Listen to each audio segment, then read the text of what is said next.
Mălăt, Badon Irakli, Badon Premier-Ministru txot tribunastan. Txot 20-იანი რეგლამენტი ჩავთოთ.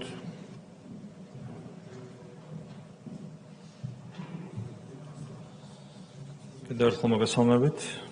მადლობა შეკითხვებისთვის, რომელიც დაკავშირებულია უმაღლესი განათლების რეფორმასთან. ამ რეფორმის არსზე საზოგადოებას გავაცანით.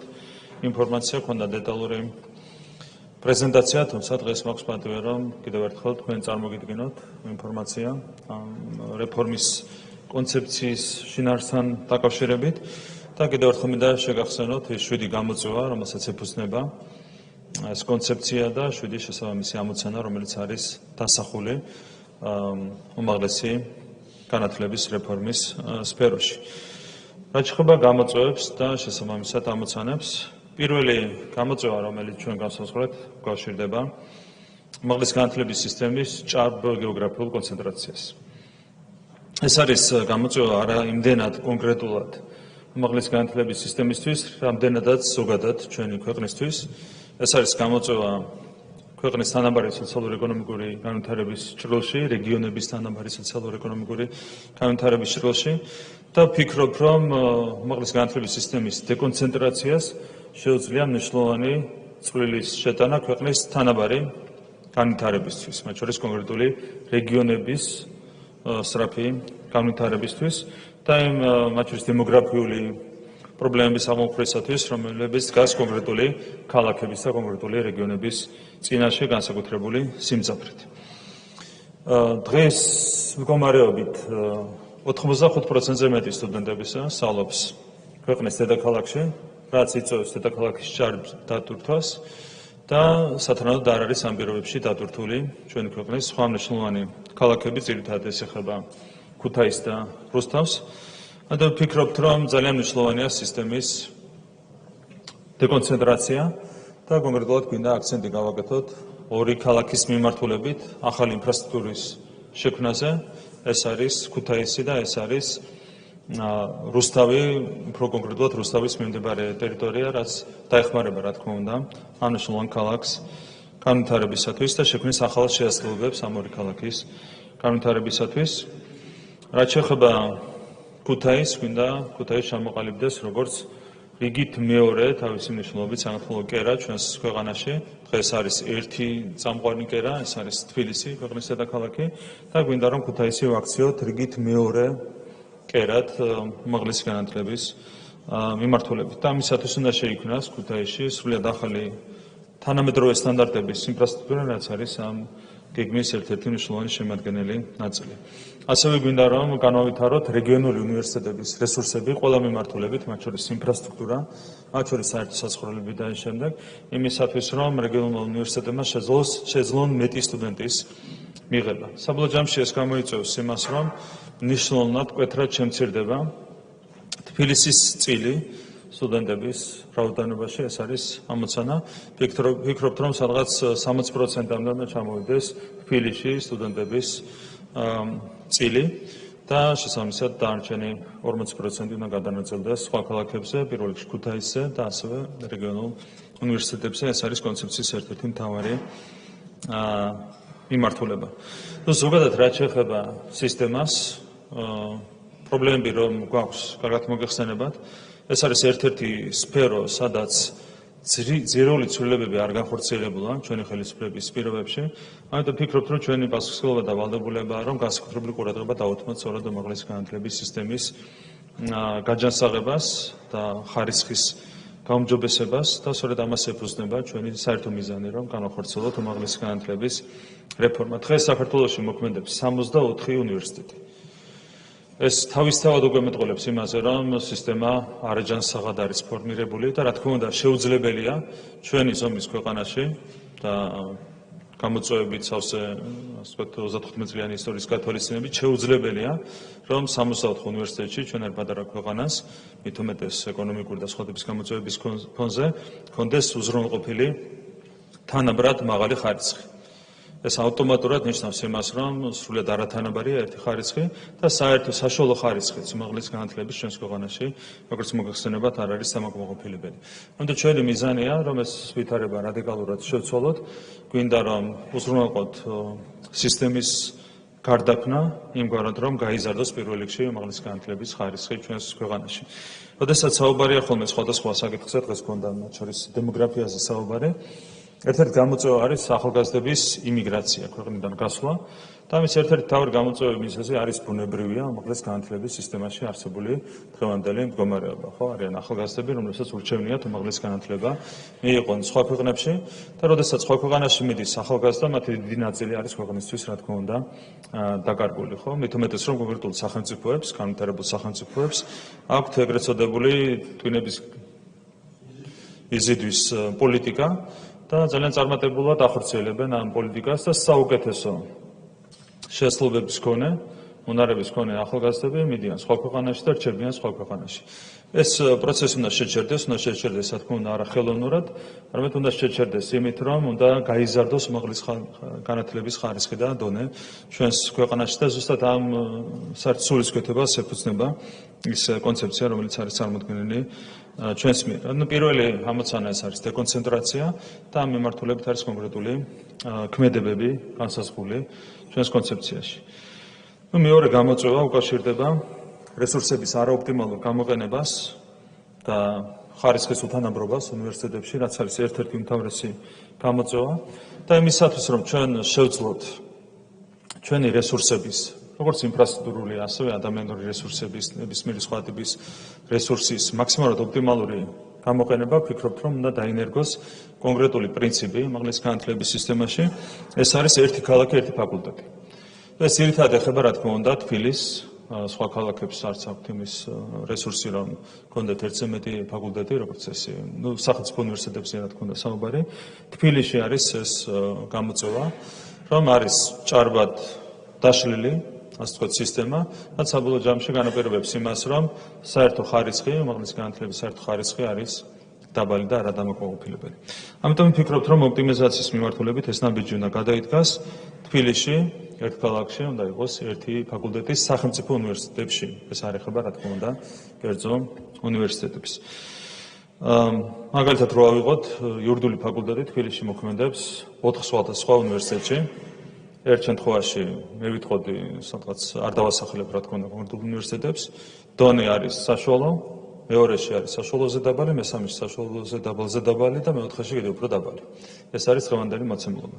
მაშინ, როდესაც ოპტიმიზაცია მოგცემს ჩვენ იმის საშუალებას, რომ ძალიან მალე საშუალოდიან პერსპექტივაში, თუნდაც 4 წლიან პერსპექტივაში, ჩვენ მაგალითად იურიდიულ ფაკულტეტზე თბილისში უზრუნველყოთ იგივე ხარისხის არსებითად, იგივე ხარისხის და დონის განათლება, რაც არის უზრუნველყოფილი მაგალითად განვითარებულ სახელმწიფოებში, როგორც არის პირობითად გერმანია, ბრიტანეთი და ასე შემდეგ. ან თვისებრივად შეგვიძლია ოპტიმიზაციის პირობებში ავამაღლოთ უმაღლესი განათლების ხარისხი ჩვენ სახელმწიფო უნივერსიტეტებში. ამიტომ ვფიქრობთ, რომ ეს ნაბიჯი აუცილებლად არის გადასატკმელი. ასევე ამ კუთხით, ოპტიმალური გამოყენების კუთხით არის კიდევ ერთი გამოწვევა, რაც კონკრეტულად უკავშირდება სამედიცინო მიმართულებას. დღეს სახელმწიფო უნივერსიტეტები, პირველ რიგში ეს არის სამედიცინო უნივერსიტეტის გამოწვევა, იღებენ ჭარბად უცხოელ სტუდენტებს. აქ ვფიქრობთ, რომ უნდა დაინერგოს კონკრეტული პრინციპი, ბიზნესი უნდა აკეთოს კერძო სექტორმა და სახელმწიფო სექტორმა უნდა უზრუნველყოს სახელმწიფო ამოცანების შესრულება. ამიტომ მიგვაჩნია, რომ სამედიცინო უნივერსიტეტი უნდა იყოს დაკავებული ქართველი სტუდენტების მომზადებით და მომავალი ექიმების მომზადებით ჩვენი სამედიცინო სისტემისთვის. დღეს დაახლოებით 50-50-ია უხეშად გადანაწილებული ქართველი და უცხოელი სტუდენტების რაოდენობა სახელმწიფო სამედიცინო უნივერსიტეტებში. შესაბამისად ხდება რა, რომ არის შექმნილი სახელმწიფოს მიერ ინფრასტრუქტურა, რომელიც არის განკუთვნილი ექიმების მოსამზადებლად ჩვენი სისტემისთვის და ამ ინფრასტრუქტურის ნახევარი ეთმობა უცხოელ სტუდენტებს და შესაბამისად ეს ინფრასტრუქტურა აკლდება პოტენციურ მომავალ ქართველ ექიმებს. ეს მდგომარეობა ვფიქრობთ, რომ უნდა შეიცვალოს, აქედან გამომდინარე უნდა დაინერგოს სწორედ ეს პრინციპი, უცხოელი სტუდენტები უნდა მიიღონ კერძო უნივერსიტეტებმა. რა თქმა უნდა, ეს იქნება დანაკლისი სამედიცინო უნივერსიტეტისთვის, დაახლოებით 80 მილიონი იქნება დანაკლისი, საიდანაც 5 მილიონს დაიგომბესირებს. თუმცა ქვეყანაში დარჩება ეს ფული უბრალოდ გადანაწილდება კერძო უნივერსიტეტებზე. რაც ექნება დანაკლისი სამედიცინო უნივერსიტეტს და რაც არის დასაკომპენსირებელი, რა თქმა უნდა ჩვენ უნდა დავაკომპენსიროთ და ამის რესურსი ბუნებრივი არსებობს. მთავარია რომ მაქსიმუმამდე გაიზარდოს სამედიცინო უნივერსიტეტში განათლების დონე და მაქსიმალურად მოემსახუროს ეს უნივერსიტეტი სწორედ ქართულ სტუდენტებს. ეს არის მთავარი ამოცანა ამ მიმართულებით. რა თქმა უნდა, უნივერსიტეტების ინტერნაციონალიზაციის მიმართულებით გაგრძელდება მომავალშიც მუშაობა. ბუნებრივია, უცხოელი სტუდენტები იქნებიან სხვადასხვა სახელმწიფო უნივერსიტეტში წარმოდგენილი, თუმცა ეს უნდა იყოს საგამონაკლისო, გაცვლითი და მსგავსი ტიპის პროგრამები, რაც რა თქმა უნდა, არავითარ შემთხვევაში არ შეიზღუდება. ასევე, როცა საუბრობთ ოპტიმიზაციაზე, აქ ვფიქრობთ, რომ უნდა გადაიხედოს თვითონ სწავლის ხანგრძლივობა უნივერსიტეტებში. ეს არ ეხება ბუნებრივია გამონაკლის მიმართულებებს, სპეციალობებს, სამედიცინოს პირველ რიგში, სადაც ბუნებრივია ხანგრძლივობა უნდა დარჩეს შედარებით უფრო სწავლის ხანგრძლივობა უნდა იყოს შედარებით დიდი, მაგრამ ყველა სხვა მიმართულებით, პრაქტიკულად ყველა სხვა მიმართულებით შესაძლებელია შეიკვეცოს სწავლების ხანგრძლივობა და გვინდა რომ შემოვიღოთ 3+1+1 სისტემა, ანუ არსებითად 3+1, 3 წელი ბაკალავრიატი, 1 წელი მაგისტრატურა და იმ შემთხვევაში თუ სტუდენტს სურს აკადემიური საქმიანობის გაგრძელება, მაგალითად სადოქტორო პროგრამაზე მოგვიანებით სწავლის გაგრძელება და შემდეგ, ამ შემთხვევაში იქნება გახანგრძლივებული 2 წლიანი მაგისტრატურა, რომელიც უნდა დაამთავროს შესაბამისმა სტუდენტმა. ეს არის საერთაშორისო პრაქტიკის შესაბამისად მიღებული და საერთაშორისო მოთხოვნების შესაბამისად მიღებული გადაწყვეტილება. აქაც ყველაზე კარგად ვარ გარკვეული იურიდიული განათლების ასე ვთქვათ სისტემაში და მე შემიძლია დაგარწმუნოთ, რომ სავსებით არის შესაძლებელი 3 წელიწადში ყველა ძირითადი საგნის გავლა, რაც უნდა იცოდეს იურისტმა და ასევე შესაძლებელია 10-მდე დამატებითი არჩევითი საგნის გავლა სტუდენტების მიერ სპეციალიზაციის მიხედვით. 3 წელი იურისტისთვის სავსებით საკმარისია იმისათვის, რომ მან მიიღოს ის საბაზისო ცოდნა, რაც უნდა გადაეცეს მას ბაკალავრიატის ფარგლებში, იგივე შეიძლება ითქვას ეკონომიკის მიმართულებაზე, სოციალურ მიმართულებებზე, ჰუმანიტარულზე და ასე შემდეგ. და ამასთან დაკავშირებით რაიმე განსაკუთრებული ასთა სხვადასხვაობა მე არ მინახავს და განსხვავებული მასშტაბები არ მომისმენია. კიდევ ერთხელ 3+1 არის 3+1+1 არის ჩვენი აზრით ოპტიმალური სისტემა. ამას თავისი დამატებითი ეფექტიც ექნება. დაახლოებით 30,000 ადამიანით გაიზრდება სამუშაო ძალის რაოდენობა ჩვენს ქვეყანაში, როდესაც 1 წლით ადრე დაამთავრებენ სტუდენტები სწავლას. ანუ 30,000-ით მეტი ახალგაზრდა ადამიანი, კადრი, სამუშაო ძალა შეემატება ჩვენ შრომის ბაზარს. როგორც მოგეხსენებათ, ეკონომიკა სწრაფად ვითარდება, გვაქვს სწრაფი ტემპი ეკონომიკის განვითარების და უკვე ბევრი მიმართულებით არის სამუშაო ძალის დეფიციტი. რა თქმა უნდა, მუშაობა არის რჩება პრობლემა და საშუალო პერსპექტივაში ჩვენ გვჭირდება ამ პრობლემის დაძლევა, თუმცა ამავდროულად ბევრი მიმართულებით უკვე არის სამუშაო ძალის დეფიციტის პრობლემა. თქვენ რომ ისმენოთ მაგალითად ბიზნეს ასოციაციის პრეზენტაციები, ისინი სამეულში პრობლემებად ასახელებენ სამუშაო ძალის ნაკლებობას და მეორე არის კვალიფიციური სამუშაო ძალის დეფიციტი, რაც არის ცალკე პრობლემა. ამიტომ აქ სჭირდება შრომის ბაზრის გამდიდრება და ამ კუთხითაც საინტერესოა, რა თქმა უნდა, ისრულება, რომელსაც გთავაზობთ. და ამასთან ერთად ძალიან მნიშვნელოვანია ბუნებრივია ხარისხის მართვის სისტემის დახვეწა. დღეს მოქმედებს ეს სისტემა, არის შესაბამისი მიმართულება განათლების სამინისტროში, თუმცა ვფიქრობთ, რომ ეს არ არის საკმარისად ეფექტიანი და ხშირ შემთხვევაში ატარებს ხარისხის მართვა ფორმალურ ხასიათს. შედის კურიკულუმები, სილაბუსები, ხდება მათი გადამოწმება, თუმცა ეს არის არსებითად ფორმალური პროცედურა. ჩვენ პასუხისმგებლობა უნდა ავიღოთ დიპლომის ხარისხზე, ეს არის განსაკუთრებით მნიშვნელოვანი და როდესაც გაიცემა დიპლომი სახელმწიფო სახელით და როგორც მოგეხსენებათ, ყველა უნივერსიტეტი, როგორც სახელმწიფო ისე კერძო, დიპლომს გასცემს სახელმწიფო სახელით. თუმცა ერთ შემთხვევაში ზუსტად იდენტური დიპლომი სხვა უნივერსიტეტის მიერ გაცემული არის განსხვავებული ხარისხის, შინაარსობრივად, მეორე შემთხვევაში განსხვავებული ხარისხის. მაგალითად, გერმანია რო ავიღოთ, სადაც მოქმედებს 100-მდე სახელმწიფო უნივერსიტეტი სხვადასხვა ქალაქში, თითო ქალაქში არის როგორც ეს თითო უნივერსიტეტი, ბერლინის გარდა, სადაც ორია. არსებითად ხარისხი არის ერთ და იგივე. სწავლების ხარისხი შინაარსობრივად არის ერთ და იგივე და სახელმწიფო გასცემს დიპლომს, რაზეც იღებს სულ პასუხისმგებლობას. ჩვენთან ასე არ არის. ერთი დიპლომის ხარისხი არის დაბალი, მეორის მაღალი, ყველა თანაბრად გაიცემა სახელმწიფო სახელით. ამიტომ ჩვენ ვფიქრობთ, რომ ხარისხის მართვის სისტემა საჭიროებს თვისებრივ გაუმჯობესებასთან დახვეწას. მესამე გამოწვევა უკავშირდება საკადრო პოლიტიკას. აქაც გვაქვს სერიოზული პრობლემები სახელმწიფო უნივერსიტეტებში. მთავარი პრობლემა არის ის, რომ უმეტეს შემთხვევაში პროფესორები, პედაგოგები მუშაობენ არასრულ განაკვეთზე. შესაბამისად, ისინი არ არიან აქტიურად ჩართული სასწავლო პროგრამების დახვეწა განვითარებაში, არ არიან ჩართული სათანადო კვლევით საქმიანობაში და ამ შემდეგ. არ არის ასევე მათი შექმნილი სათანადო პირობები, მათ შორის საუბრობთ ანაზღაურებაზე, შრომის ანაზღაურებაც არის საკმაოდ დაბალი. ასეთ პირობებში, როდესაც მაგალითად სრული პროფესორის ხელფასი კატეგორიების მიხედვით არის 2-3 თბილისის სახელმწიფო უნივერსიტეტში მაგალითად, რა თქმა უნდა, რთულია დაინტერესო პირობითად კვალიფიციური ეკონომისტი, იურისტი, ან ნებისმიერ სხვა მიმართულების წარმომადგენელი, რომ სრულ განაკვეთზე იმუშაოს უნივერსიტეტში. ამიტომ ხშირად ხდება ისე, რომ ადამიანები მუშაობენ სხვაგან და შეთავსებით ასევე მუშაობენ აკადემიურ სფეროში, სახელმწიფო უნივერსიტეტებში. ასეთ პირობებში სისტემა ვერ ვითარდება და დგას ერთ ადგილზე. ამიტომ ვფიქრობთ, რომ საკადრო პოლიტიკა უნდა გადაიხედოს და რაც თავარია უნდა შეიქმნას სახელმწიფო უნივერსიტეტებში ბირთვი სრულ განაკვეთზე მომუშავე პროფესორების სახით. ეს არის პრინციპულად მნიშვნელოვანი და მათ უნდა ქონდეთ შესაბამისად სათანადო სამუშაო პირობები და მაღალი ანაზღაურება მათ შორის. ჩვენ ვფიქრობთ, რომ სრულ განაკვეთზე მომუშავე სრული პროფესორის ანაზღაურება უნდა აღემატებოდეს ხელზე 10,000 ლარს.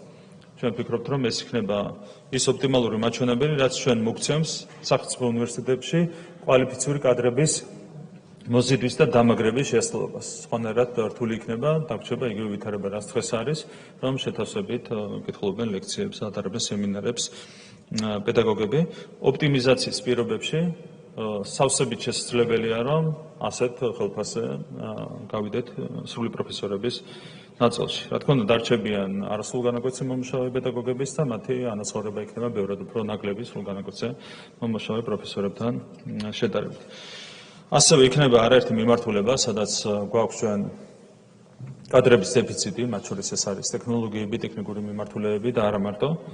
და ბევრი მიმართულებით განათლების სამინისტრო აქტიურად იმუშავებს იმისათვის, რომ ჩვენ შევძლოთ კვალიფიციური კადრების მოზიდვა საზღვარგარეთის ქვეყნებიდან, მათ შორის საპენსიო ასაკს მიღწეული ადამიანები, რომელსაც აქვთ რესურსი, რომ ლექციები წაიკითხონ, იმუშაონ კიდევ 7-8 წლის განმავლობაში, შეიძლება მეტი ხნის განმავლობაში. ჩვენ ვფიქრობთ, რომ ასე დეფიციტურ მიმართულებებზე საჭირო იქნება უცხოელი პედაგოგების მოზიდვა და ამასაც რა თქმა უნდა აქტიურად ვიმუშავებთ.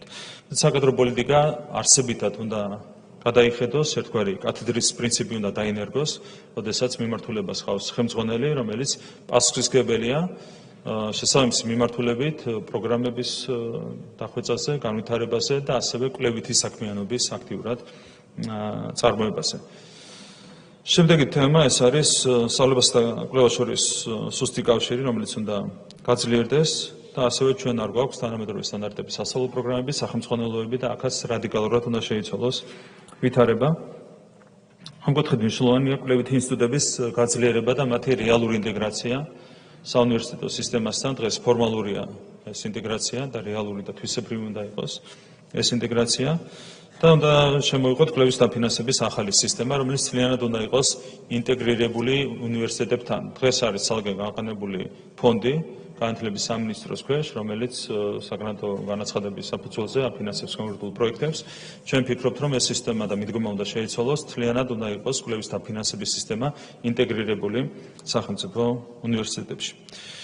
სახელმძღვანელოები, თუ ჩვენ საკადრო პოლიტიკას და მთლიანად უმაღლესი განათლების პოლიტიკას გადავხედავთ, ვფიქრობ, რომ შესაძლებელია რამდენიმე წელიწადში სახელმძღვანელოები შევქმნათ ყველა ძირითად საგანში, ყველა მიმართულებით. ეს შესაძლებელია 60 წელიწადში სწორი მიდგომით მუშაობის პირობებში. დღეს მაგალითად რო ავიღოთ იგივე ერთდული ფაკულტეტი, კონსტიტუციური სამართლის მიმართულებით არის ორი ძირითადი საგანი. კონსტიტუციური სამართალი და ადამიანის უფლებები. აქედან ერთ-ერთ საგანში ადამიანის უფლებებში დღემდე არ გვაქვს ჩვენ თანამედროვე სტანდარტების სახელმძღვანელო. ორი საგანია სულ კონსტიტუციური სამართლის მიმართულებით და ერთ საგანში დღემდე თან საქმე ეხება ადამიანის უფლებებს, თანამედროვე სტანდარტების სახელმძღვანელო არ გვაქვს. ყველა მიმართულებით, ყველა ძირითად საგანში არის შესაძლებელი 60 წელიწადში თანამედროვე სტანდარტების სახელმძღვანელოების შექმნა და რა თქმა უნდა ეს უნდა იყოს კონცეფციის ერთ-ერთი მთავარი მიზანი. მეხუთე გამოწვევა არის ის, რომ არასდროს არ განხორციელებულა უნივერსიტეტებზე ადგილების გადანაწილება შრომის ბაზრის ანალიზის საფუძველზე. არავის არ გაანალიზებია დღემდე სიღრმისეულად, რამდენი იურისტი ჭირდება ქვეყანას, რამდენი ეკონომისტი, რამდენი ექიმი, რამდენი ინჟინერი და ასე შემდეგ. და შედეგად ვიღებთ იმას, რომ არის რადიკალური აცდენა სტუდენტების გამოშვების მაჩვენებელსა და შრომის ბაზრის მოთხოვნებს შორის. მაგალითად, ტექნოლოგიების ტექნიკური მეცნიერებების ნაწილში არის ძალიან დიდი ჩამორჩენა, სამართალში, ეკონომიკაში არის ძალიან დიდი სიჭარბე. შესაბამისად ხდება რა, რომ იურისტებს უშვებს უნივერსიტეტები, სისტემა, მაგრამ მათი უდიდესი ნაწილი იმის გამო, რომ ბაზარზე მოთხოვნა არ არის, საქმდება სრულიად სხვა მიმართულებით. ეს ბუნებრივია და შეიცვალოს, ეს არის სახელმწიფოს პასუხისმგებლობაც. არ შეიძლება წინასწარ გაწიროს სტუდენტი დაუსაქმებლობისთვის. არ შეიძლება მოამზადო იურისტად და მერე დაახვედრო შრომის ბაზარი, სადაც ამდენი იურისტზე მოთხოვნა არ არის. ამიტომ ერთ-ერთი ძირითადი მიმართულება არის შრომის ბაზრის ანალიზი. ვფიქრობთ, რომ სიღრმისეული ანალიზი უნდა განხორციელდეს, სადაც მუშაობა დაწყებულია. ამაში არის არსებითად ორი სამინისტრო ჩართული, განათლების სამინისტრო და ეკონომიკის სამინისტრო. თანაშრომლობთ ასევე ბიზნეს ასოციაციასთან, როგორც მოგეხსენებათ, ქვეყანაში არის არსებითად ორი დამსაქმებელი, ეს არის საჯარო სექტორი და კერძო სექტორი. ამიტომ თუ საჯარო სექტორი და კერძო სექტორი ერთად გავაანალიზებთ შრომის ბაზრის მოთხოვნებს, ბუნებრივია გავალთ ოპტიმალურ მაჩვენებლებზე და სწორედ ამას უნდა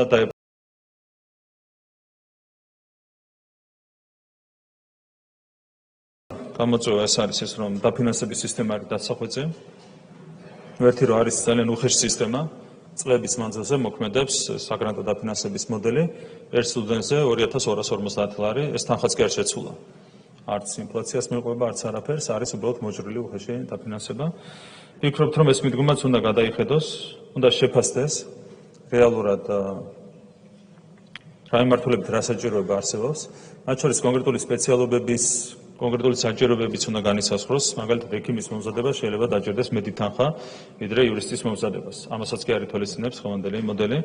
ეს ყველაფერი უნდა გადაიხედოს და ეს საგრანტო უხეში მოდელი, რომელიც მარტივად არის მოჭრილად ერთ სტუდენტზე გათვლილი, ვფიქრობთ, რომ უნდა ჩანაცვლოს დაკვეთაზე დაფუძნებული სისტემით, რომელიც ბევრ კომპონენტს გაითვალისწინებს ერთობლივად. და მეშვიდე ბოლო თემა, გამოწვევა, ინფრასტრუქტურის ნაწილში გვაქვს სერიოზული პრობლემები, როგორც მოგეხსენებათ.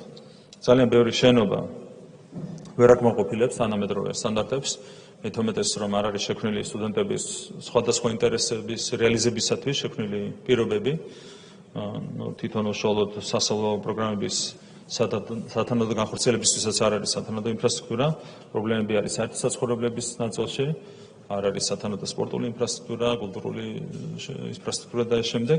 ამ მიმართულებით სერიოზული ინვესტიციებია ჩასადები. და ვფიქრობთ, რომ სრულიად ახალი ინფრასტრუქტურა უნდა განვითარდეს პირველ რიგში თბილისში, რუსთავის მიმდებარედ და ასევე ქუთაისში. ნაწილობრივ ეს შეიძლება გაკეთდეს იმ შენობების რეალიზაციის ხარჯზე, რომელიც არის დღეს განლაგებული ძირითადად თბილისის ცენტრალურ უბნებში. ეს არ შეეხება ბუნებრივია იმ შენობა-ნაგებობებს, რომლებიც არის დაკავშირებული კონკრეტული უნივერსიტეტების და ზოგადად უმაღლესი განათლების სისტემის იდენტობასთან და მათ შორის ჩვენი ქვეყნის იდენტობასთან. საუბარია ბუნებრივია სხვა ინფრასტრუქტურულ ობიექტებზე. ეს არის 7 ძირითადი გამოწვევა და პასუხი 7 ძირითად გამოწვევაზე. ალბათ ძნელია იდაო იმასთან დაკავშირებით, რომ ეს გამოწვევები არ არის გამოწვევები, ან არასწორად არის განსაზღვრული რომელიმე მათგანი. და ვფიქრობთ, რომ ამოცანები პირდაპირ შეესატყვისება გამოწვევებს, გამომდინარეობს გამოწვევებიდან და შეესატყვისება თითოეული ამოცანა თითოეულ გამოწვევას. თუმცა რა თქმა უნდა, თითოეულ მათგანთან დაკავშირებით შეგვიძლია ვიმსჯელოთ. რაც შეეხება რეფორმის განხორციელების ეტაპებს და ვადებს, ძირითადად გამოყოფით ორ ფაზას. პირველი, რაც უნდა შესრულდეს მომავალ აკადემიურ წლამდე, სექტემბრამდე, კანონმდებლობის გადახედვა უნდა მოესწროს მანამდე. შრომის ბაზრის ანალიზი უახლოესი თვეების განმავლობაში უნდა დასრულდეს, დაწყებულია როგორც გითხარით მუშაობა. უნივერსიტეტებში სტუდენტების მიღება ახალი მოდელის შესაბამისად უკვე უნდა დავიწყოთ ამ აკადემიური წლიდან, სექტემბრიდან და უკვე ამ თვეებში უნდა მომზადდეს ამისათვის ბუნებრივია პირობები. ასევე უნდა ამოქმედდეს დაფინანსების ახალი მოდელი, თუმცა აქ მინდა დავაკონკრეტო, რომ ყველა ის სტუდენტი, რომელიც უკვე სწავლობს უნივერსიტეტებში, რომელსაც უკვე ჩაბარებული აქვს, გააგრძელებს სწავლას არსებული დაფინანსების მოდელით, საგრანტო მოდელით, ანუ მათი მდგომარეობა არ შეიცვლება და ყველა შეძლებს დაამთავროს სწავლა იმ უნივერსიტეტში, სადაც ჩაირიცხა. როგორც არ უნდა გადათამაშდეს კვოტები და ფინანსების მოდელი, ეს არც ერთ შემთხვევაში არ შეეხება მოქმედ სტუდენტებს, რომლებსაც უკვე კონკრეტული პირობებით აქვს ჩაბარებული შესაბამის უნივერსიტეტებში. და მეორე ფაზა ეს არის დაახლოებით 4-5 წელიწადი. 4 წელიწადში ვფიქრობთ, რომ არსებითად მოსწრებადია შესაბამისი ამოცანების შესრულება. ეს არის ახალი ინფრასტრუქტურის შექმნა, ეს არის ყველაზე შრომატევადი საქმე, რაც დროსაც მოითხოვს. კიდევ ერთხელ პირველ რიგში გვინდა რომ შექმნათ ახალი ინფრასტრუქტურა თბილისსა და რუსთავს შორის და ქუთაისში და ვფიქრობთ, რომ არსებითად 4 წელიწადში 5 წელიწადში მაქსიმუმ არის შესაძლებელი ამ ინფრასტრუქტურის შექმნა. ასევე საკადრო პოლიტიკის სრულად მოწესრიგება. ვფიქრობთ, რომ შესაძლებელია დასრულდეს, რა თქმა უნდა დაიწყება ახლავე, მაგრამ შეიძლება დასრულდეს დაახლოებით 4 წელიწადში. 3+1+1 სისტემაზე სრული გადასვლა ასევე 4 წელიწადში, თუმცა აქაც მანამდე დავიწყებთ უკვე სისტემის ცვლილებას. ხარისხის მართვის სისტემის მოწესრიგებას დრო დაჭირდება, რა თქმა უნდა აქედანვე არის მუშაობა დასაწყები, თუმცა ალბათ თვისებრივად დასახვეწად 3-4 წელი იქნება საჭირო.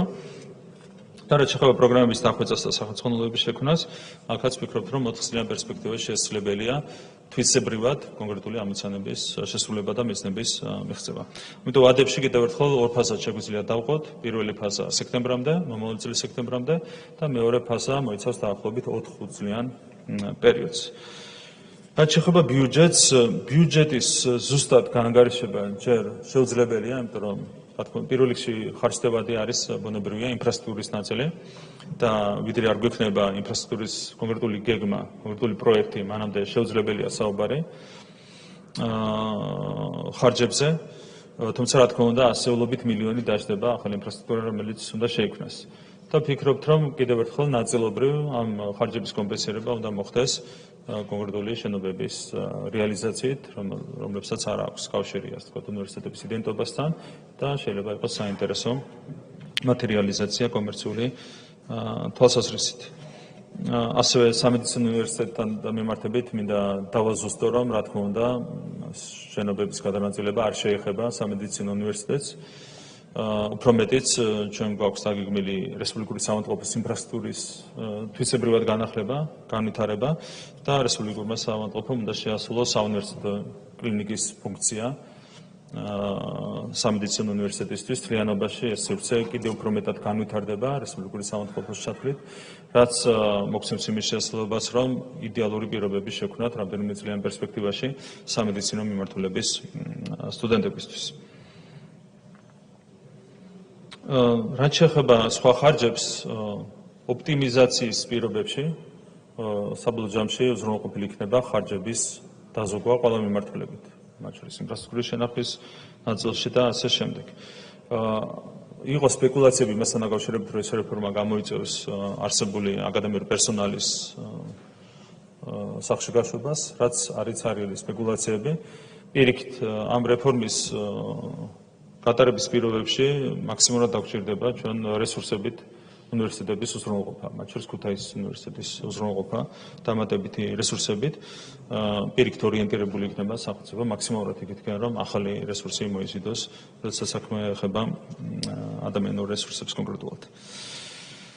რაც შეეხება ბოლონიის პროცესს ეწინააღმდეგება თუ არა, ბუნებრივია ჩვენ სიღრმისეულად გავანალიზეთ ბოლონიის პროცესის თითოეული მოთხოვნა, მათ შორის სწავლების ხანგრძლივობის ნაწილში, სხვა რეგულაციების ნაწილში და ბუნებრივია ჩვენი პასუხისმგებლობიდან გამომდინარე ის კონცეფცია, რომელიც წარმოვადგენთ სრულ შესატყვისობაში ბოლონიის პროცესის მოთხოვნებთან.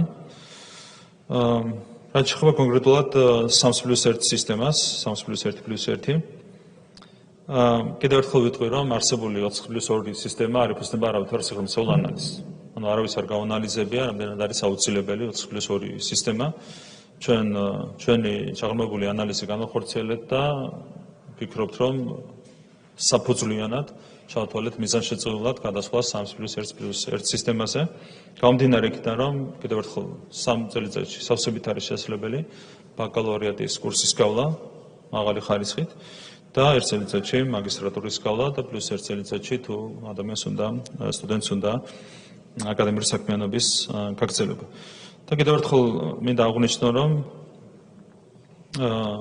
დამატებით გაიზრდება სამუშაო ძალა 30,000 ადამიანით, რაც არის ეკონომიკური ეფექტი, რაც დაკავშირებული იქნება ამ კონკრეტულ ცვლილებასთან.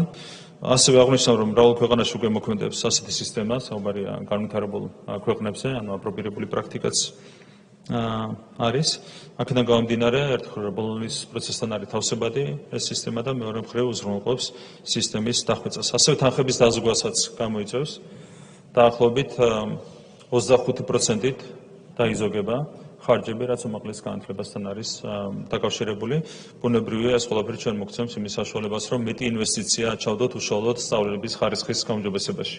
ბუნებრივია, ეს თანხები ისევ უმაღლეს განათლებაში უნდა ჩაბრუნდეს, ოღონდ კონკრეტული მიზნობრიობით და ეს თავი მიზნობრიობა უნდა იყოს სწორედ ხარისხის ამაღლება უმაღლეს განათლების სისტემაში. და ბოლო შეკითხვა უკავშირდებოდა ზოგად განათლებას. ეს ვახსენეთ ჩვენ ერთ-ერთ საკითხად, ეს არ არის ბუნებრივია უმაღლესი განათლების რეფორმის ნაწილი. ვახსენეთ უბრალოდ, რომ ამასაც ვშელობთ და უახლოეს მომავალში გვექნება ზოგადი განათლების რეფორმის კონცეფციის პრეზენტაციაც, ალბათ დაახლოებით ერთ კვირაში, განათლების მინისტრი წარადგენს ამ ხედვას. რაც შეეხება ძირითად უპირატესობებს, რაც დაკავშირებულია 12 წლიანიდან 11 წლიან სწავლების მოდელზე გადასვლასთან. პირველ რიგში, როდესაც ამაზე მშელობა დავიწყეთ, კითხვა დავუსვი განათლების სპეციალისტებს, განათლების სამინისტროს წარმომადგენლებს, არის თუ არა შესაძლებელი სასწავლო მიზნების მიღწევა, ეროვნული სასწავლო გეგმით გათვალისწინებული მიზნების მიღწევა 11 წელიწადში. ანუ ამაზე საწინააღმდეგო პასუხი ვერ მივიღებ, რეალურად დადასტურდა, რომ 11 წელიწადში ეროვნული სასწავლო გეგმით გათვალისწინებული მიზნების მიღწევა არის შესაძლებელი. მცირე გადანაწილება დაჭირდება ბუნებრივია სასწავლო პროგრამას ამისათვის.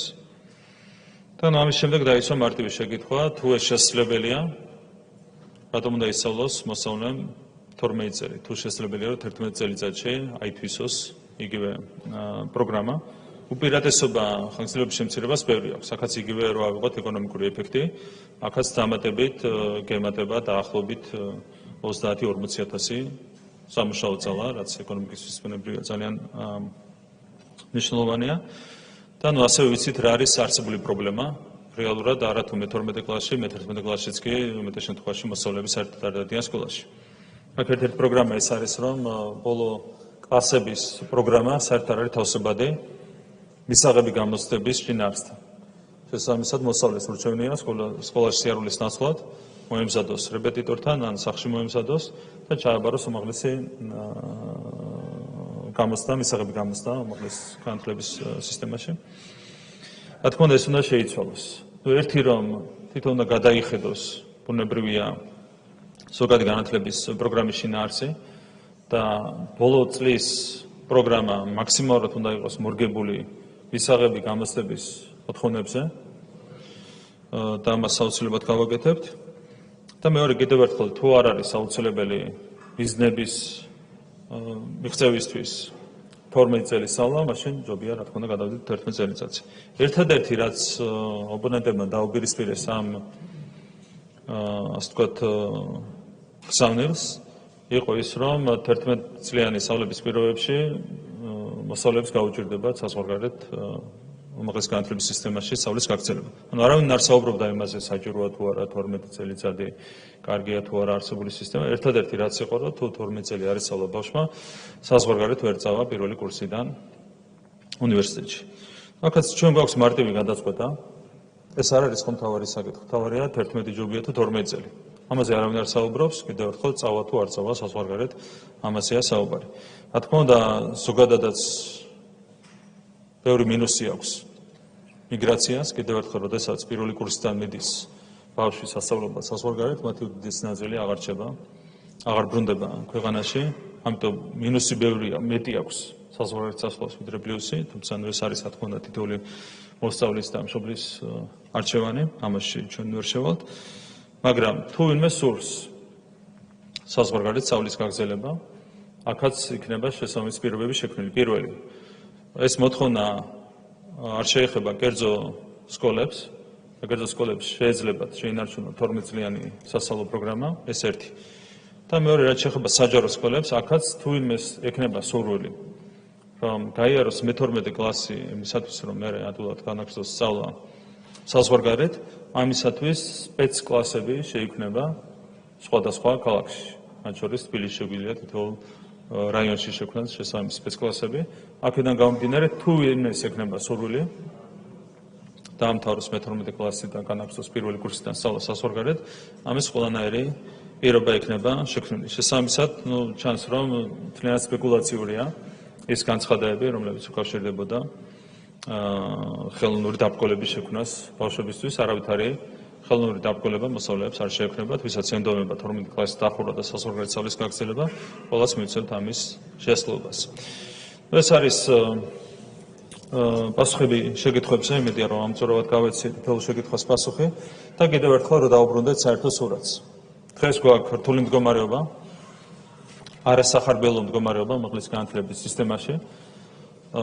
დონე არ არის დამაკმაყოფილებელი, შორს არის დამაკმაყოფილებისგან, აქედან გამომდინარე გვჭირდება საფუძვლიანი ცვლილებების განხორციელება იმისათვის, რომ ჩვენ შედეგად მივიღოთ ევროპული დონის განათლების სისტემა ჩვენს ქვეყანაში. რაც მიღწევადი არის, თვისებრივი დაახლოება განვითარებული ქვეყნების სისტემებთან არის შესაძლებელი თუნდაც 4 წლიან პერიოდში.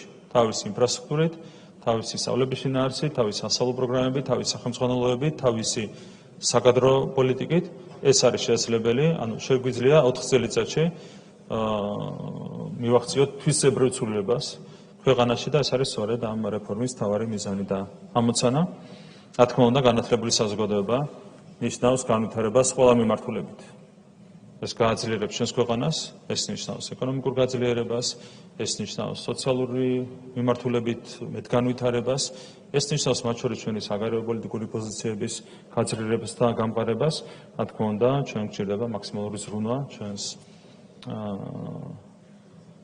საზოგადოებაზე, მომავალთაობაზე, მის განათლებაზე და სწორედ ეს არის მთავარი საფუძველი, რომელმაც მიგვიყვანა ჩვენი კონცეფციამდე, რომელიც წარმოადგენთ საზოგადოების წინაშე. მადლობა ყურადღებისთვის. მადლობა.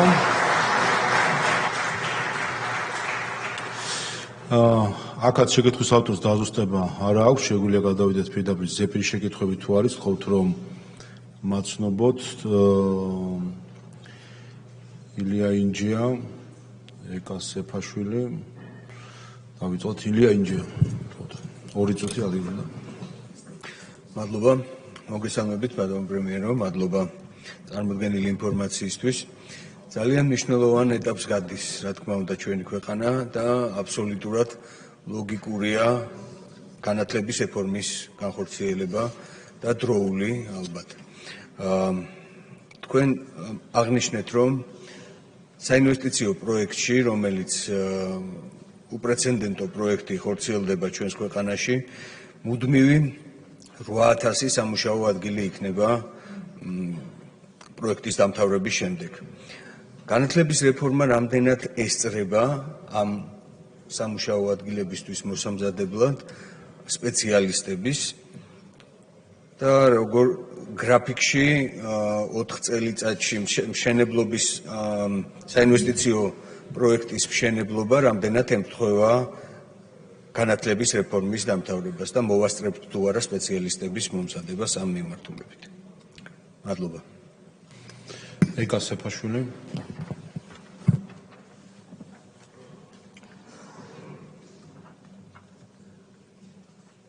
ბატონო პრემიერო, თქვენ ამ საკითხზე უკვე ისაუბრეთ, მაგრამ რადგან აკადემიურ საზოგადოებაში ამ კითხვებთან დაკავშირებით და არა მარტო აკადემიურ საზოგადოებაში, ზოგადად საზოგადოებაში ამ საკითხის მიმართ განსაკუთრებული ინტერესია, მე კიდევ გავიმეორებ ამ კითხვას, რომ თქვენ მოგეცეთ საშუალება ცალკე ხაზგასმით ამ საკითხის შესახებ ისაუბროთ, რათა ეს იყოს საერთო კონტექსტიდან გამოცალკავებული თემა.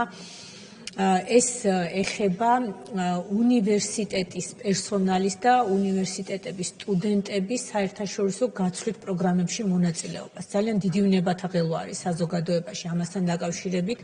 განსაკუთრებით ეს ეხება Erasmus+ პროგრამაში მათ მონაწილეობას და თუ შეიძლება რომ კიდევ ერთხელ ხაზგასმით და ნათლად იყოს სახელმწიფოს პოზიცია ამასთან დაკავშირებით. ხელს უწყობს, ხელს უშლის თუ როგორ მოიაზრებს უმაღლესი განათლების რეფორმა ამ პროგრამაში მონაწილეობას და გარდა ამ პროგრამაში მონაწილეობისა უმაღლესი განათლების დაწესებულებები როგორ ფიქრობენ საერთაშორისო კვლევით თუ სასწავლო პროექტებში ჩართვას და როგორ იქნება ხელშეწყობილი საერთაშორისო თანამშრომლობა, რომელიც ნებისმიერი დარგისათვის და ნებისმიერი სპეციალობისათვის თანამედროვე გლობალურ პირობებში არის ძალიან მნიშვნელოვანი განვითარებისათვის, იმისათვის, რომ სპეციალობებმა, სპეციალისტებმა კარგად გააცნობიერონ ის საერთაშორისო გამოცდილება, ის გლობალური ტენდენციები, რაც ზოგადად არსებობს სოფლიოში, რომ ადეკვატურად უპასუხონ თანამედროვე გამოწვევებს. მადლობთ. თამარ ხვედელიანი. მოგესალმებით.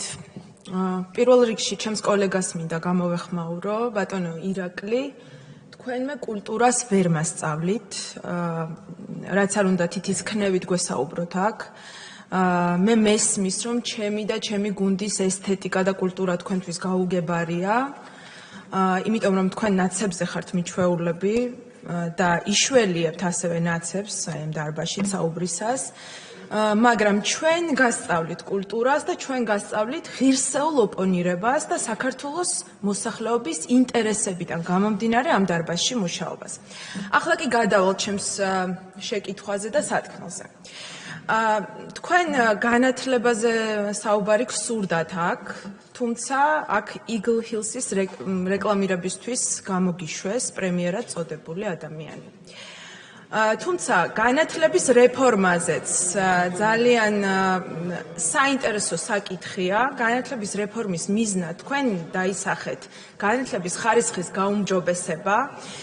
თავი რომ დავანებოთ, რა კორელაცია აღმოაჩინეთ თქვენ განათლების ხარისხს და საგანმანათლებლო პროგრამების რეგიონულ განშლას შორის და დავუშვათ. წარმოვიდგინოთ, რომ ასეთი მიზეზშედეგობრივი კავშირი არსებობს და ვთქვათ დავიჯეროთ, რომ თბილისიდან გადაიტანთ ფიზიკის ფაკულტეტს ქუთაისში და ამით ავტომატურად 100 და 200%-ით გაიზრდება განათლების ხარისხი. ამ უცნაურ დაშვებაშიც არ გედავებით. მაინტერესებს ამ რეფორმით სტუდენტების კონკრეტულად როგორ განაწილებას აპირებთ, როგორი განაწილების მიღებას აპირებთ, რა მიზანი აქვს ამას, ასევე რეფორმის შედეგად როგორ უნდა გადანაწილდეს სტუდენტების რაოდენობა თბილისსა და ბათუმს, თბილისსა და ქუთაისს შორის. 30-მდე. რომელ ქალაქს უნდა ყავდეს ყველაზე მეტი სტუდენტი, რატომ და რა გათვლებით ფიქრობთ ამის გაკეთებას და საბოლოოდ რა მიზანს ემსახურება თქვენს მიერ დასახული აი ეს ამოცანა. მადლობა. შალო კერესელიძე. მე მინდა ვისაუბრო მნიშვნელოვან პრობლემაზე, რომელიც ჩვენი ქვეყნის მნიშვნელოვან სოციალურ ჯგუფს აღარ ველებს წარმოადგენენ. უკვე თითქმის 1 წელიწადია, რაც ეს ხალხი სამართლიანად აპროტესტებს ღირსეული შრომითი პირობების და შრომის ანაზღაურების პირობებს. თუმცა სამწუხაროდ პასუხი ჯერ არა აქვთ. მდგომარეობა კიდევ უფრო გართულდა განსაკუთრებით მას შემდეგ, რაც ჯორჯიან მანგანეზმა ჭიათურაში საწარმოო პროცესი შეაჩერა. კიდევ უფრო გართულდა მდგომარეობა, როდესაც დასაქმებული 3600 ადამიანიდან 2000 ადამიანზე მეტი სხვადასხვა რეპრესიული თუ სხვა მეთოდებით 2024 წლის საპარლამენტო არჩევნების შემდეგ განთავისუფლდნენ სამსახურიდან და კიდევ უფრო გართულდა მათი ყოფითი თუ სოციალური პირობები. დღეს მაღაროველები სახელმწიფოსგან ელოდებიან პასუხს და ითხოვენ კოლეგების, მათი დაპატიმრებული კოლეგების განთავისუფლებას, რომლებსაც სისხლის სამართლის დანაშაული ან კრიმინალი არ ჩაუდენიათ. ისინი დაიჭირეს მხოლოდ და მხოლოდ იმიტომ, რომ აპროტესტებდნენ საკუთარი მძიმე შრომით პირობებს და ანაზღაურებას და იბრძოდნენ თავისი ქალაქის ჭიათურის მომავლისკენ. თქვენ რას ფიქრობთ, რას აპირებთ, რას აკეთებთ და იღებთ თუ არა პოლიტიკურ პასუხისმგებლობას იმასთან დაკავშირებით, რომ ეს განთავისუფლებული 2000 კაცის სოციალური მდგომარეობა გაუმჯობესდება და რაც შეიძლება მოკლე ვადებში გადაუწყდებათ ეს არსებული პრობლემები. ალბათ ზეპირი კითხვები ამით ამოიწურა. ბატონო რეკლი თუ გსურთ თუ გვეპასუხი კი ბატონო. ტრიბუნასთან თქვათ პრემიერ-მინისტრს. მათ შორის თემიდან გადახვეული კითხვაც რა თქმა უნდა დაიშვება. მადლობა შეკითხვებისთვის. პირველ რიგში რაც შეეხება სპეციალისტების მომზადებას და მის კავშირს კონკრეტულ საინვესტიციო პროექტთან. რა თქმა უნდა, საბოლოოდ მიზნების მიღწევას დაჭირდება წლები, განსაკუთრებით რაც საქმე ეხება ტექნიკურ მიმართულებებს. ჩვენ პირველ რიგში უნდა გადავაწყოთ სისტემა. თანდათანობით უნდა გავზარდოთ სწავლების ხარისხი და საბოლოო ჯამში, როდესაც უკვე სისტემა თვისებრივად გარდაიქმნება და ახალი სისტემის პირობებში გვეყოლება პირველი გამოშვება, სტუდენტების იქ უკვე შეიძლება ვისაუბროთ ხელშესახების შედეგზე, რომელიც უკვე უშუალოდ შრომის ბაზარზე აისახება. ამას დაჭირდება რამდენიმე წელი, ბუნებრივია. ნაწილობრივ შეიძლება მოусუროს კონკრეტული პროექტის განხორციელებას, თუმცა არსებითად სხვა ვითარებაში დაიწყება პროექტის განხორციელება. მინდა გითხრათ, რომ ტექნიკური მიმართულებებით გვაქვს განსაკუთრებული გამოწვევები და პრობლემები.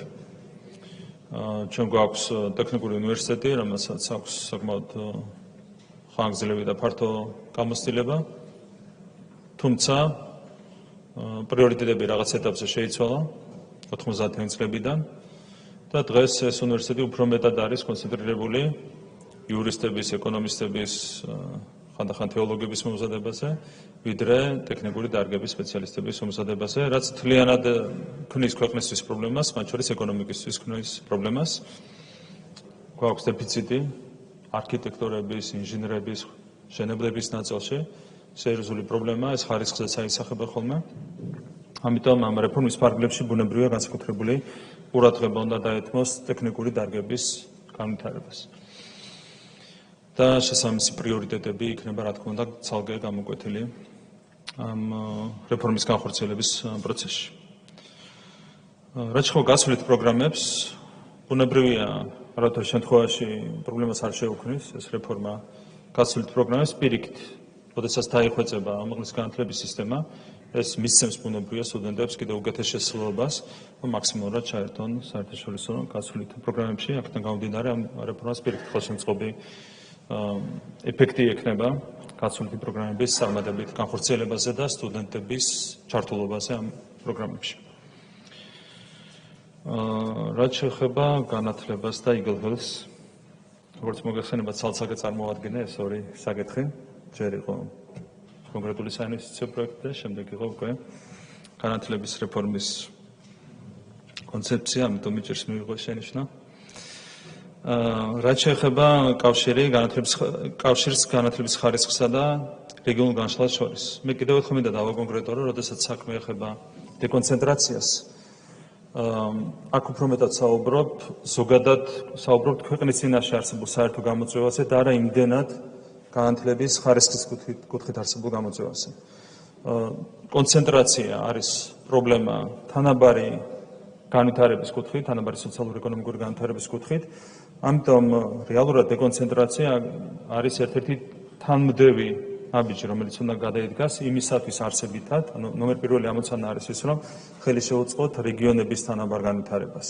ანუ პირდაპირ კავშირში ეს განათლების ხარისხთან რა თქმა უნდა არ არის, აქ თავარი ამოცანა არის ის, რომ ჩვენ ხელი შეუწყოთ რეგიონების თანაბარ განვითარებას. მაგალითად, რო ავიღოთ ქალაქი ქუთაისი, რომელიც ტრადიციულად იყო ინდუსტრიული ქალაქი საბჭოთა პერიოდში, ესიც რომ ქალაქმა თავისი ინდუსტრიული ფუნქცია დაკარგა სამწუხაროდ 90-იან წლებში საბჭოთა კავშირის დაშლის შემდეგ და ამას მოყვა ბუნებრივია სერიოზული ეკონომიკური, სოციალური პრობლემები, ძალიან დიდი მიგრაცია. ეს მიგრაცია დღესაც გრძელდება. ქუთაისი არის ერთ-ერთი ქალაქი, საიდანაც მიგრაცია მეტია, ვიდრე დაბრუნების მაჩვენებელი, კლებულობს თანდათანობით ქუთაისის მოსახლეობა.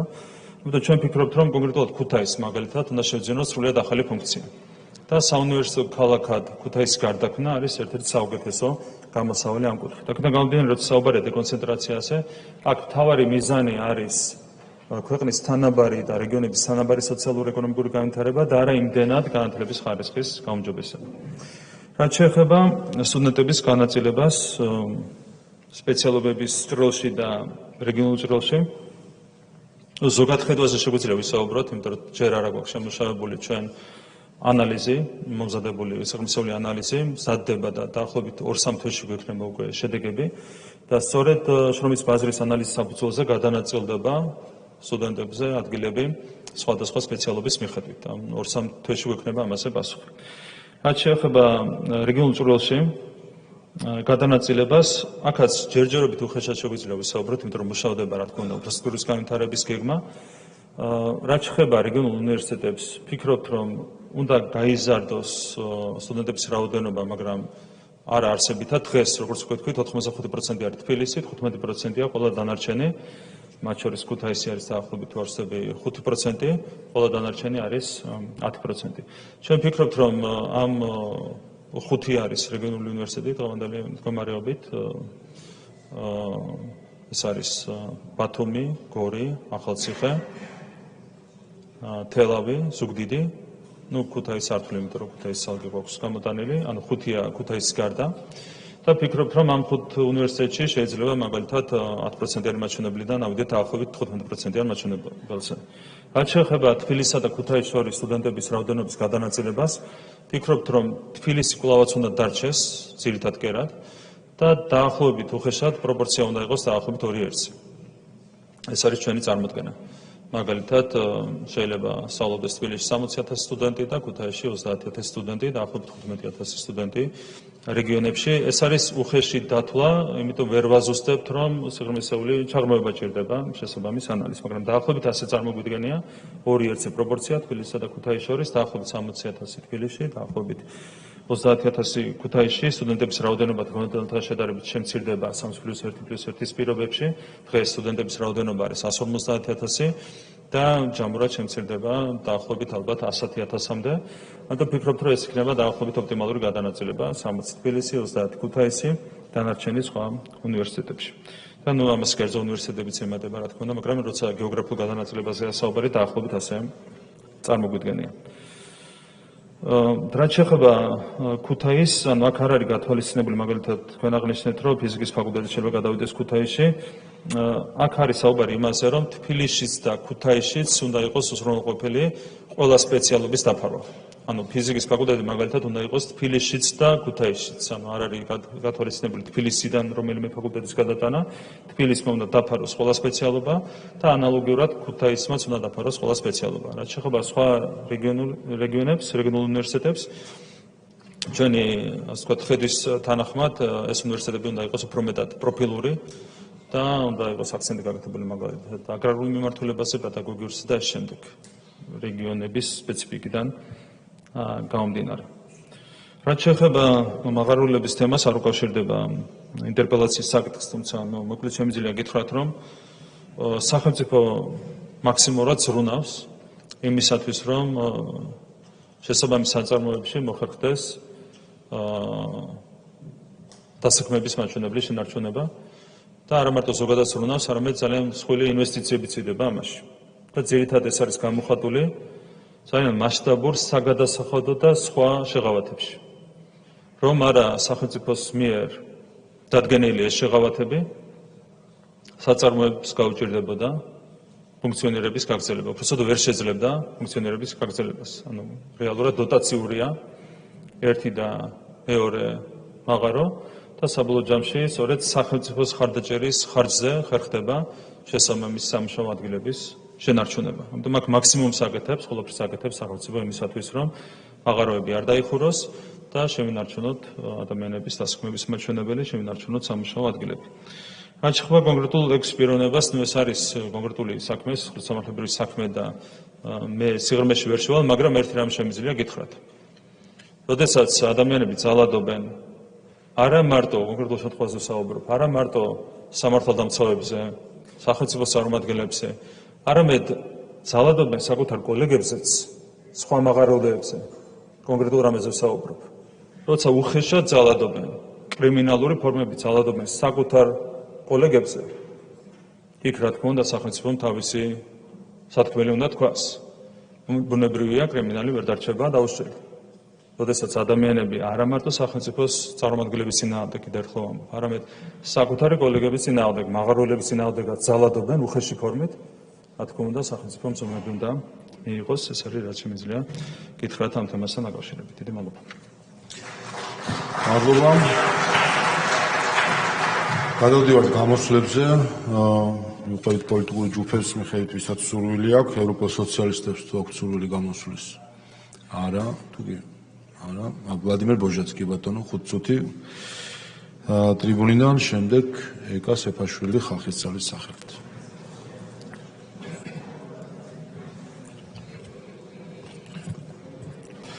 მადლობა ბატონ თავმჯდომარე, მადლობა ბატონ პრემიერ-მინისტრ განათლების რეფორმის წარდგენისთვის. ძალიან მნიშვნელოვანი რეფორმაა და ბუნებრივია ჩვენი პოლიტიკური